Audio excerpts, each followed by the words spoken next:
What's good, chat? My fault, I just got out the shower. I had to get clean and shit. Chat. Oh.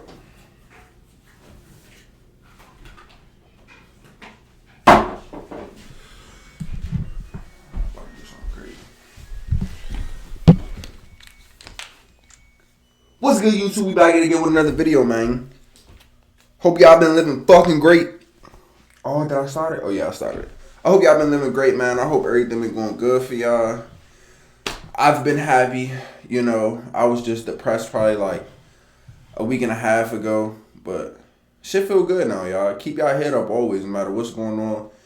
Keep God in your life. You know what I'm saying? Yeah. Anyway, back with this video. For some strange reason, I keep fucking up the middle of this video for y'all, bruh. Let's get shit poppin'. Alright. It's just another joke. And if that wasn't enough, he took it a step further.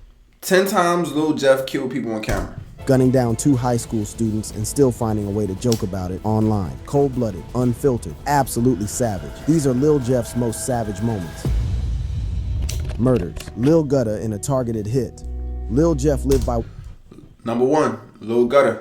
rule. Strike first and make it. Y'all, I don't know what the fuck going on, so y'all probably know more than me. I'm about to be learning today, man. Of all the things he did, this was among the most ruthless. A broad daylight execution, carried out without hesitation. No mask, no fear. Just a clear message to the streets. If you cross Lil Jeff, there's no warning, just bullets. This guy was not the type. Broad day is crazy, chat. Let things slide. When someone from his side got killed, he made sure there was payback. And on May 13th, 2021, he did exactly that. It was a regular afternoon near East 79th Street in Chicago. The streets were busy. Cars rolled by. People stood around talking, and shops had customers going in and out. Nobody knew that a killing was about to happen. Lil Jeff had been watching Lil Gutta, real name Ronnie L. Sistrunk Jr., for a while. Gutta was moving like he had no enemies, walking through the city without a care. But his name had already been linked to Crew's murder a month earlier. And that was a serious problem. Whether Gutta had actually been involved didn't matter. What mattered was that Jeff waited for the right moment. He wasn't the type to rush things. Gutta had just come out of a store, checking his phone, completely unaware of what was coming. Jeff moved in quickly. No words, no warnings. Bang! The first shot hit Gutta in the chest. Bang. His body jerked, and his phone fell from his hand. Before he could react, another shot, then another. Each one meant to make sure he wasn't getting back up. People screamed, some ducked, others ran. Jeff didn't stick around. He walked off, blending into the crowd like nothing had happened. By the time police arrived, Gutta was already dead. Witnesses had seen what happened, but 1-0 Bloodhound Lil Jeff. No one was willing to talk. The streets knew who was responsible, but no one wanted to be next. A daytime hit was already a moment that had the streets whispering. But Jeff didn't just stop there. He took his savagery to the mic and turned 7 bodies into lyrics. Boasts about killing 7 people in FTO. Chat. Why, as black independent artists, do we incriminate ourselves with our lyrics? Well, first off, we lie a lot. That's the first thing. Second thing is drugs. I ain't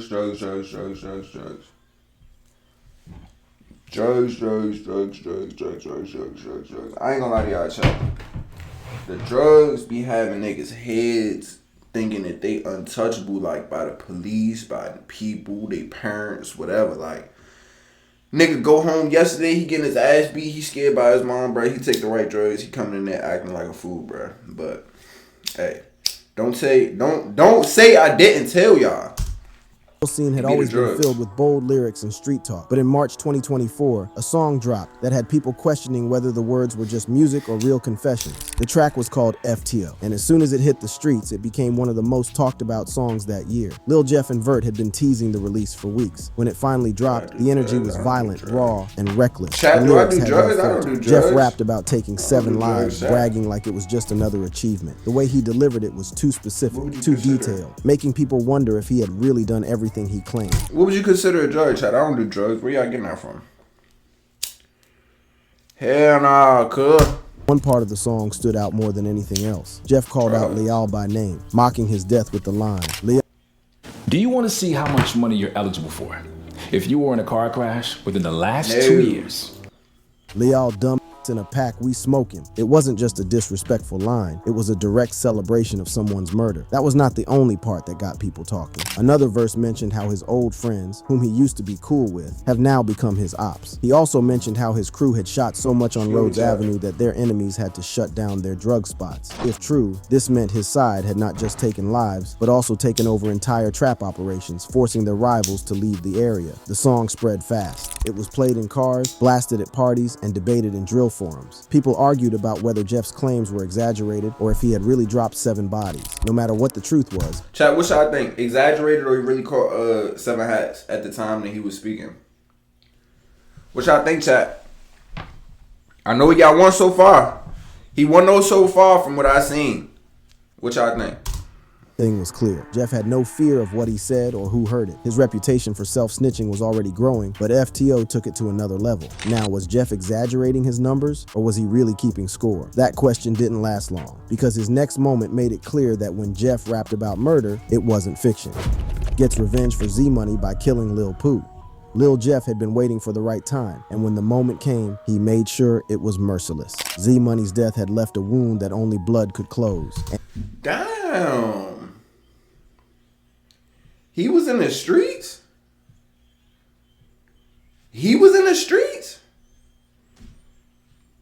Damn. That nigga looked like a good Samaritan. March 2023. What the fuck I know though, chat? What do I know? I don't know shit, chat. Jeff set his sights on Lil Pooh. Pooh, real name Pierre Boozer Jr., had been moving around. Like nothing had changed. He still showed up in familiar... Chat, what the fuck? Who the hell was they showing us at first? Ho. I must have missed something.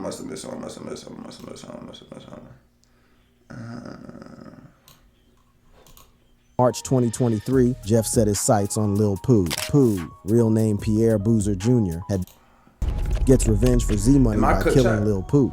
Lil Jeff had been waiting for the right time, and when the moment came, he made sure it was merciless. Z-Money's death had left a wound. He got revenge for him. I was about to say, yeah, bro, because he don't even look like a nigga that would be even going to go catch no hats or no shit like that.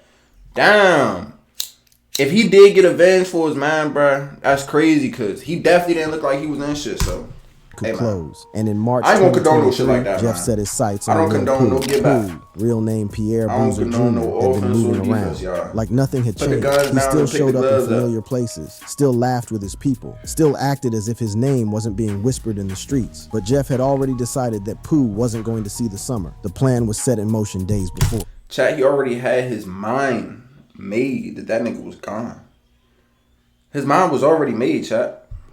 Jeff didn't move sloppy. He didn't just roll up and start shooting. Instead, he let Pooh's own routine work against him. He sent word through mutuals, spreading talk that a certain block was safe again, knowing Pooh would hear it. Pooh took the bait, showing up like nothing was wrong. That night, the trap was set. Pooh pulled into the driveway of his home, the place he always returned to. Chat. If your ops ever tell you that shit is cool round the way and that you can come back around wherever you was not supposed to be at, move further. They really trying to get your ass. He stepped out of his car, nodding at someone he recognized. The night was quiet, with only the distant hum of the city in the back. Hey, I don't care. I'm a bitch when it comes down to my family, and you know what I'm saying? The shit that I value, bro. Niggas got shit to lose out here. Hey, do your homework. Do your research. Niggas already know, but all I'm gonna say is come a certain point in time in life where y'all niggas gotta start using y'all head, bruh.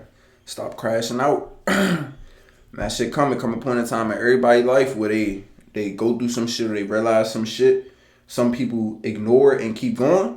Some people say, nah, that was my sign, and they turn around. Everything seemed normal. Then the light. Everybody not smart enough to turn around. Lot flickered, a small moment, barely noticeable. But in that second of distraction, a figure moved out of the shadows. The first shot hit Pooh's leg. He dropped to the ground, grabbing his knee, trying to crawl. A figure moved out of the shadows is crazy, chat. of his home. He didn't make it. More shots followed, fast that and nigga sound like unrelenting. bleeding. The last one hit him in the back of the head, leaving him face down on the pavement. A I car need a new engine chair, roared, chat. tires screeched, and the shooter was gone. Witnesses stood frozen, and when the police arrived, nobody had seen a thing. But the streets knew. A year later, Jeff made sure the message was clear when he left a comment on an Instagram post about Pooh, confirming the motive. Disrespecting Z-Money came with consequences. Then came the leaked song, days before Jeff's own death. He rapped about hiding in the grass, waiting to strike, describing the exact way Pooh had been caught. After taking out Lil Pooh, most would have laid low. But Jeff, he wasn't done proving himself. His next moment came fast, and this time bullets were flying from a moving car. Orders a drive-by on Black. Lil Jeff had made a lot of enemies, and when things got serious, he did not hesitate to remove them. In March 2022, the streets started buzzing about a drive-by shooting in Chatham. The target was Roger Lewis, known as Black, a 33-year-old OG who had been well respected in his area. Black had been standing out. Oh, Do you want to see how much money you're eligible for? If Man, you were like in he a was car crash 26. within the last 2 years. Standing outside his house that evening. I wish the He hell was it would, talking to nigga. someone, Raw. not Wish paying the hell attention to somebody the would street. call me a motherfucking OG at 26 years old. Chat, what the hell is wrong with y'all? How the hell you an OG? What the hell you done? What empire? Aware that a car had been rolling by slowly. The people inside were watching him What block they controlling at 26? Niggas is OGs under 30 now? What's going on, chat? closely, waiting for the right moment. Niggas is OGs under 40 now? What's going on, chat? Kept steady, and the backseat window was slightly open. As the car crept closer, there was a brief pause. Then the sound of rapid gunfire filled the air. Black barely had time to react. He tried to turn, but bullets had already ripped through him. His body dropped near the sidewalk as the car sped off, disappearing down the street before anyone could get a good look at it. The neighborhood fell silent for a moment. A few people ducked inside their houses. Others peeked out, already knowing there was nothing they could do. By the time the police arrived, Black was gone. A month later, a man named Trayvon Dix was arrested in connection to the shooting. But even after his arrest, people kept talking. Many believed Jeff had ordered the hit. The tension between his crew and Black's people had been getting worse, and this felt like a move to settle things. Jeff never addressed the rumors, but he did what he always did. He let his music do the talking. A few So, chat, so far, 2-0, it seemed like the niggas on straight get back time. It seemed like Bloodhound Lil Jeff is on straight get back time, and so far the only niggas that he done took off the map are people that took his man off the map first. So I respect that he so dropped far. a I don't song even got with shit to lyrics say that about none made of people that. wonder. He mentioned how some older guys think they run things until they get caught standing outside at the wrong time. I got some shit to say, but I'm gonna say it at the end of the video, y'all. By was already a wild moment, but Jeff had a habit of outdoing himself. When two bodies dropped on the same night, the streets knew. This wasn't just war, it was domination. Orchestrates a double murder. Lil Jeff had been involved in a lot of street violence, but November 1st, 2023 stood out as one of his most ruthless moments. Two people lost their lives that night in what many believed was a planned execution. The targets were Donardo Buford, known as Lil Deuce, and Desiree McGee, known as D-Money. The two friends had been sitting in a parked car on South Dorchester Avenue, probably thinking it was just another Buford, known as Lil Deuce, and Desiree McGee, known as D-Money. The two friends had been sitting in a parked car on South Dorchester Avenue, probably thinking What? Chat, what? I shouldn't even have nothing to say about that, bro. If you a female, you in the streets, bro. That's on you. it was just another night. They might have been talking, scrolling through their phones, or just passing time. They had no idea they were being Rather see your stupid ass in a strip club than to be trying to tote blocks and shit, hang out with the men, go on drills. Fuck wrong with them. watched. A black SUV had What wrong been with circling him, the chat? area. It passed by once, then again, moving slowly. No one inside the car made any sudden moves. They were waiting for the right moment. Then it happened. The SUV stopped a few feet away. The doors swung open, and before anyone could react, gunmen stepped out and opened fire. Glass shattered. Bullets ripped through metal and flesh. Damn. Little Deuce and D-Money never had a chance to escape. They The attack caught was them over niggas in seconds, lagging. but the damage was done. By the time the shooters got back into the Lagging. SUV and sped off, both victims were critically wounded. They were rushed to the University of Chicago Medical Center, but it was too late. Neither of them survived. The police arrived quickly, finding multiple shell casings scattered Rest around in the peace scene. to But everybody as that's always, losing their no life one in was this willing video to and talk. lost The their case life in this remained video, open, man. and no charges were ever filed against Jeff. Still, the streets had their own way of confirming things. In March 2024, Jeff posted a cryptic Instagram story. It was simple, just a few emojis, but people knew what it meant. I know you heard that they said I did, but I did worse.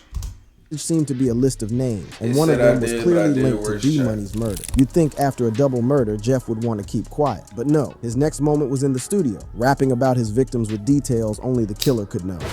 Admits to murder in his song, Ah. By early 2024, Lil Jeff's name Admits to murder in his song. was already tied to countless street rumors. But when he dropped Ah in February, the conversation took a turn. It wasn't just another drill track full of threats and tough talk. This one felt like a confession. The beat was dark, the flow was aggressive, but it was Didn't they all sound like a confession chat? lyrics that made people stop and listen. In one chilling line, Jeff described a victim screaming before taking his last breath. The way he rapped it, like he was reliving the moment, made people immediately connect it to the murders of Monty and Lil Rob. For those who remembered how the two were killed, the details were too accurate to ignore. Monty had been left gasping for air on the sidewalk, and Lil Rob's final moments were eerily similar to what Jeff was rapping about. Within hours of its release, the internet caught fire. Reddit threads were filled with people breaking down the lyrics and matching them to real-life events. Drill forums argued over whether Jeff was bragging or setting himself up for trouble. Some fans defended him, saying he was just telling a story, but others believed he had done what many rappers before him had been accused of, self-snitching in the booth. This wasn't the first time Jeff had been suspected. They had a news report where they was interviewing motherfuckers, asking them about this shit, chat. Real murders crazy. into his songs, but took things to another level. It wasn't just about who got hit or where it happened. This time, it was about how they died. Them people don't care for real, bro. I'm trying to tell you, bro. Them people don't care about us for real, y'all. What they said in their That last shit seconds, crazy, and how Chad. Jeff felt watching it happen. He never responded to the accusations. He never clarified the meaning, but he didn't have to. The damage was already done. Rapping about bodies is one thing, but saying it live, that's a moment only someone who truly doesn't fear death would create. And Jeff, he laughed while updating his body count. Updates his body count to 10 on Instagram Live. The energy on Instagram felt different on the night of May 13th, 2024. Thousands of people were tuned in, waiting to see what Lil Jeff would say next. He sat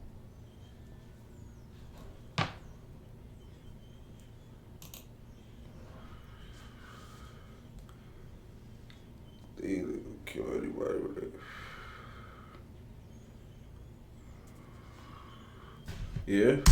night of May 13th, 2024, Yeah. thousands of people were tuned in, waiting to see what Lil Jeff would say next. He sat in front of the camera, relaxed, flipping through a thick stack of money. His wrist shined every time he moved, the diamonds on his Rolex catching the light. The comment section moved so fast it was impossible to keep up. As the live went on, the conversation took a dark turn. Jeff started talking about the streets, about the people he had lost, and the ones who had lost their lives because of him. With a smirk, he leaned back and made a statement that shook everyone watching. The comment section exploded. Some fans hyped him up, while others were shocked. His enemies, whether they were watching or someone sent them the clip later, had all the information they needed. He made it clear that the body count had a gone side up. quest, or is this like I don't know if this is somebody unalive, but I don't Next know to what the him, hell he's talking Q50, a close associate, added his own numbers, fueling even more speculation. If anyone thought Jeff was exaggerating, hearing Q50 confirm his own count only made it more believable. The live continued with Jeff taunting his rivals, daring them to respond. He laughed as he fanned out his money, showing no concern for what he had just admitted. It didn't take long for the clip to spread. Reddit forums, drill pages, and even law enforcement were all talking about it. People debated if he was being serious or if it was all for attention, but those who knew how the streets worked believed every word. This moment made him a bigger target, not just for the police, but for the people he had been calling out. It was one thing to move in silence, but going on live and saying it out loud, that was something else. If claiming 10 bodies wasn't insane enough, Jeff's next moment had people shaking their heads. Not only did he kill, but he demanded the same from anyone who wanted to roll with him.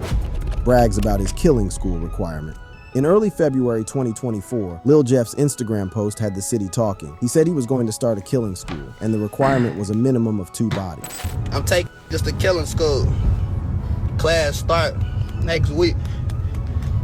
You gotta at least have 2 bodies though. The average team spends Tired, 50% of their time doing work about work. That's a lot of dollars down the drain.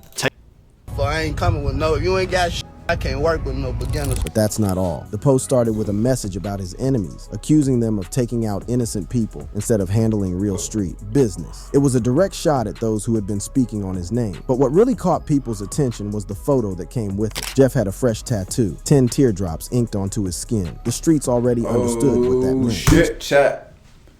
Teardrop means you got a body.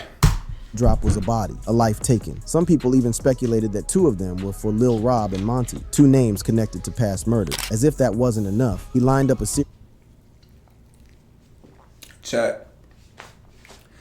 They allege that if you get a teardrop tattoo on you, that means that you caught a body. Every teardrop is a body. If y'all didn't know that. Emojis in the caption, carefully placed in a way that seemed to match 10 victims. The message was clear, but not direct enough to be a confession. Jeff knew how. Anybody can tattoo tears on them though, y'all. So I ain't saying everybody got a teardrop. That's what it's for, but that's just one of the street meanings for that shit.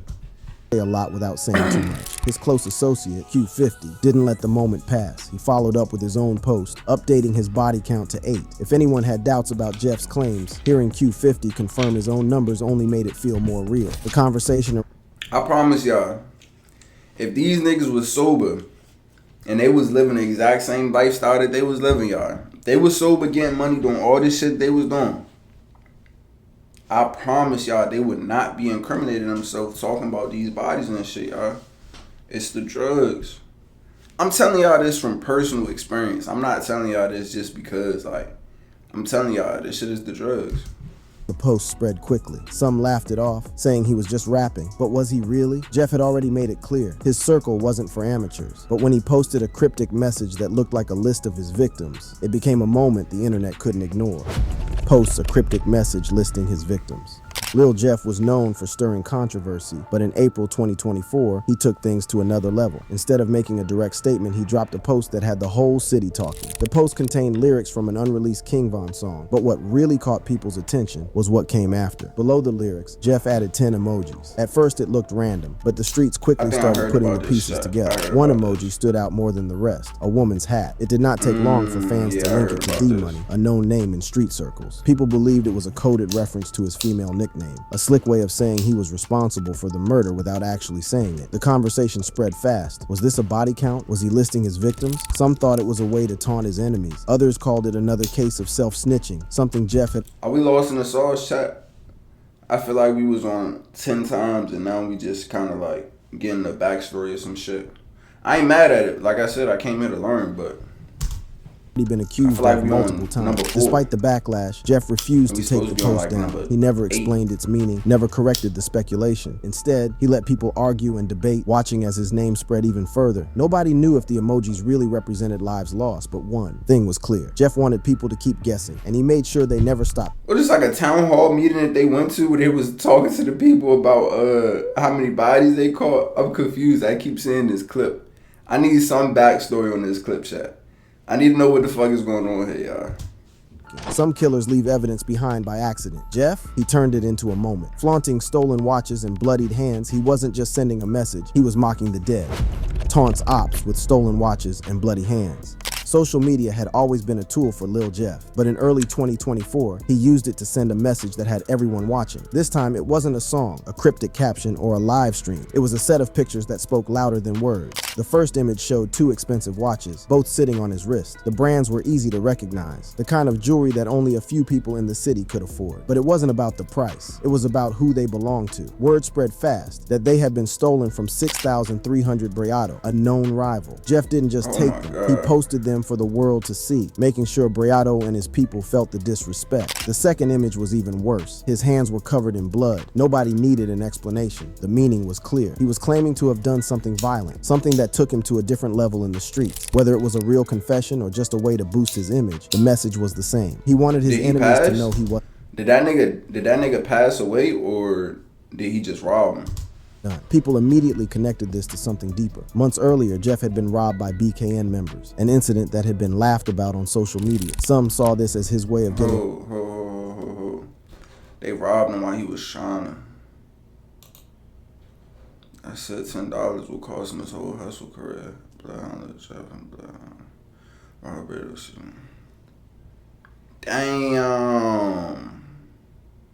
Damn, chat. That's crazy. At least he ain't take his life though. I don't know if he's still alive, but at least he ain't take his life though. By BKN members, an incident that had been laughed about on social media. Some saw this as his way of getting revenge, letting them know he had taken something back. The pictures fueled the fire between him and his rivals, making it clear that the situation was far from over. It wasn't just about the stolen watches, it was about power, and Jeff wanted everyone to know he was still in control. If there was ever a moment that showed Jeff was living without limits, it was this. Sniffing perks on camera, slurring words, laughing about murder. He wasn't hiding anything anymore. Sniffs Percocet during an interview. Lil Jeff had built a reputation for being reckless, both in the streets and in the way he carried himself in public. He had been known to brag about his crimes, taunt his enemies online, and show no fear of consequences. But in May 2024, he took things even further during an interview that left people wondering if he had completely lost control. He was sitting across from DJ U, a well-known interviewer in the drill scene. The cameras were rolling, and thousands of people were tuned in, waiting to hear what he had to say. At first, the conversation was normal. He talked about his music, his street life, and his growing influence. But as the interview went on, his energy shifted. In the middle of answering a question, Jeff reached into his pocket, pulled out a crushed up Percocet, and sniffed it right in front of the camera. The room went quiet for a second. Even DJ U, who had seen plenty of wild interviews, looked caught off guard. Jeff leaned back and laughed. Q50, sitting beside him, chuckled as well, hyping up the moment. Jeff then compared himself to Tony Montana, the infamous drug lord from Scarface, as if he was living out a scene from the movie. As the interview continued, his words started to slur. He mumbled about his body count, joking about the people he had allegedly killed. Some thought he was putting on an act, but others saw it as a sign that he was spiraling out of control. When the clip hit social media, it spread fast. Some fans hyped him up, but many criticized him, saying he had taken things too far. The moment became another example of Jeff's reckless and unpredictable nature. Jeff had already given the world plenty of disturbing moments, but this, laughing about 2 murdered high schoolers, this was proof. He wasn't just reckless, he was heartless. Jokes about killing 2 high school students. Lil Jeff had always been known for mocking. Wasn't Lil Jeff only like 19 though? And he like only was out of high school for a couple years, I believe. I'm not sure. But in February 2024, he crossed a line that even his own fans found disturbing. 2 teenagers had been shot and killed near Washington in the loot, and while their families mourned, Jeff used the moment to entertain himself. The victims, 17-year-old Monterio Williams and 16-year-old Robert Boston, were still being talked about on the news when Jeff made his post. It was a simple picture, but the message behind it was dark. He was sitting back holding up 2 blunts, smoke curling around his face. The caption was vague, but people didn't need an explanation. They already knew what he was referring to, and the timing of the post made it even more obvious. Within minutes, his comment section exploded. Some laughed, understanding what he was implying. Others were disgusted, calling him out for being heartless. The post started circulating on drill pages and Twitter, with people debating if it was a coincidence or if he was claiming. Hey guys, Chase here with Bulldog Steel Structures. We're out here in East Bend, North Carolina, checking out this 30 by responsibility for the killings. Some people even compared it to past incidents where rappers had hinted at real-life crimes through their social media.